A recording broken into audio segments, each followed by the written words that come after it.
बहुत समय पहले की बात है। एक छोटे से गांव के बाहरी इलाके में एक पुरानी हवेली खड़ी थी। यह हवेली गांव के लोगों के लिए एक रहस्य बन चुकी थी। कहते थे कि हवेली में रात के समय कुछ अजीब घटनाएं घटती थीं, भूतिया चीखें, रहस्यमय रोशनी और कभी-कभी रात को वहां से एक कटाफटा चेहरा दिखाई देता। गांव वाले उसे काली हवेली कहकर डरते थे और किसी को भी हवेली के पास जाने की हिम्मत नहीं होती थी। लेकिन एक दिन गांव में एक युवक आया जिसका नाम था अंशु। वह बड़ा ही साहसी था और ऐसी अफवाहों पर विश्वास नहीं करता था। अंशु का मन था कि वह इस रहस्य को खुद जानकर देखे।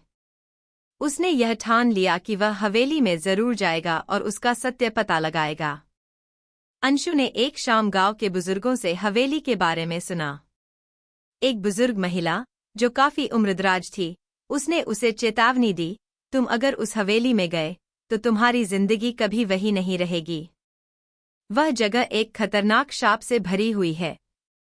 कई लोगों ने वहां जाने की कोशिश की, लेकिन फिर कोई वापस नहीं आया। अंशु ने हंसते हुए कहा, बूढ़ी माँ, मुझे डर नहीं लगता, और वह अगले ही दिन रात के अंधेरे में हवेली की ओर चल पड़ा। भाग 1, हवेली में प्रवेश। रात का समय था। चांद भी बादलों में छिपा हुआ था और अंशु के कदमों की आवाज खामोश रात में गूंज रही थी। हवेली के पास पहुंचते ही वह अचानक ठिठक गया। हवेली का गेट जंग से लटक रहा था और उसके ऊपर उगे हुए कांटेदार पेड़ हवेली को और भी डरावना बना रहे थे। अंशु ने संकल्प लिया और हवेली के अंदर कदम रखा। हवेली के अंदर घुसते ही ठंडी हवा का झोंका आया। दरवाजे के अंदर की हवा में गंध थी, सड़ी हुई लकड़ी, सड़ा हुआ पानी और कुछ रहस्यमय सा।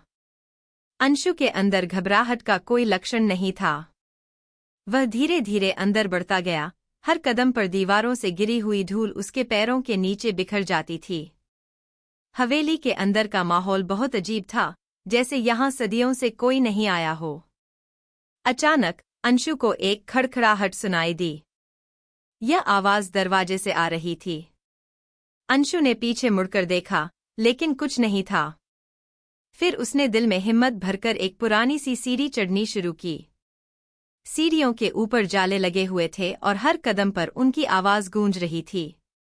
जैसे ही वह दूसरे मंजिल तक पहुंचा, वहां एक अजीब सी ठंडी हवा चली और सामने एक पुरानी सी लकड़ी की दरवाजे के पास एक गहरा अंधेरा था। भाग 2, अजीब घटनाएं। अंशु ने दरवाजा खोला। अंदर का दृश्य उसके लिए बहुत अजीब था। कमरे के बीचों बीच एक पुरानी खाट रखी थी और उसके चारों ओर धूल के बड़े बड़े ढेर थे। कमरे की दीवारों पर कुछ खून जैसे धब्बे थे, जो धीरे धीरे फैलते जा रहे थे।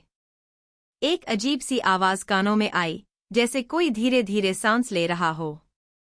अंशु डर के बजाय और उत्सुक हो गया। वह कमरे के बीच खड़ा होकर आसपास देखा। तभी अचानक कमरे के एक कोने में हलचल हुई। एक बुरी तरह कटीफटी महिला का चेहरा प्रकट हुआ। उसकी आंखों में गहरा अंधेरा और चेहरे पर बुरी तरह की विकृति थी। महिला ने चीखते हुए कहा, तुम यहाँ क्या करने आए हो? तुम मेरे दुख को महसूस नहीं कर सकते। अंशु लगभग पत्थर की तरह खड़ा रह गया। वह महिला धीरे धीरे आगे बढ़ी और अंशु ने अपनी पूरी ताकत से कहा, तुम कौन हो? क्यों मेरे सामने आ रही हो? महिला ने एक भयानक हंसी के साथ जवाब दिया, मैं वही हूँ जिसे तुम काली हवेली कहते हो। यह हवेली मेरी थी, लेकिन अब मैं यहाँ फंसी हुई हूँ। इस हवेली में जो भी आता है, उसे मैं अपनी जगह में बदल देती हूँ। अंशु के दिल की धड़कन तेज हो गई, लेकिन उसने हिम्मत नहीं हारी। तुम कौन हो? और क्यों यह सब कर रही हो? उसने फिर पूछा। महिला की आंखें और भी काली हो गईं। मुझे और मेरे परिवार को यहाँ मारा गया था। यह हवेली कभी खुशियों से भरी थी, लेकिन एक दिन मेरे पति ने मेरे विश्वास को तोड़ दिया और मुझे मरने के लिए छोड़ दिया।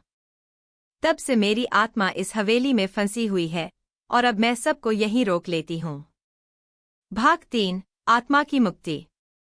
अंशु ने यह सब सुनकर एक पल के लिए सोचा। उसने महसूस किया कि यह आत्मा किसी तरह की मुक्ति के लिए तरस रही थी। तुम्हें शांति की आवश्यकता है, मुझे बताओ कि मैं तुम्हारी मदद कैसे कर सकता हूँ, उसने धीमे से कहा। महिला की आंखों में आशा की एक झलक आई। तुम मुझे वही चीज दे सकते हो जो मैंने कभी खो दी थी, सच्चा प्यार और सम्मान। अगर तुम मेरी मदद कर सको तो मैं तुम्हें शांति दूंगी, लेकिन यदि तुम विफल हुए तो तुम भी मेरी तरह यहीं फंसे रहोगे।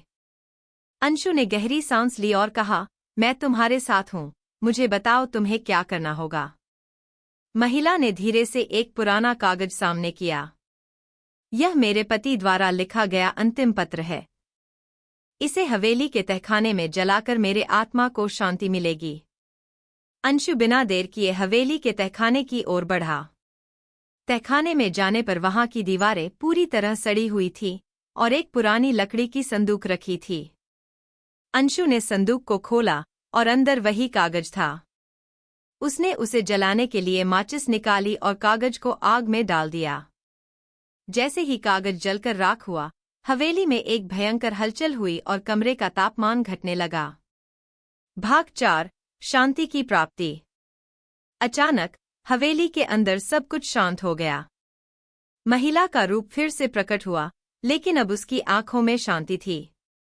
उसने अंशु का धन्यवाद किया और कहा, तुमने मेरी आत्मा को शांति दी है, अब मैं जा सकती हूँ। उसके बाद महिला का रूप धीरे धीरे गायब हो गया और हवेली की दीवारों पर एक हल्की सी रोशनी फैल गई। अंशु को महसूस हुआ कि हवेली की शापित शक्ति अब समाप्त हो चुकी थी। अंशु ने हवेली से बाहर निकलते हुए देखा कि गांव की ओर सूरज उग रहा था और अब हवेली की तरफ कोई अंधेरा नहीं था।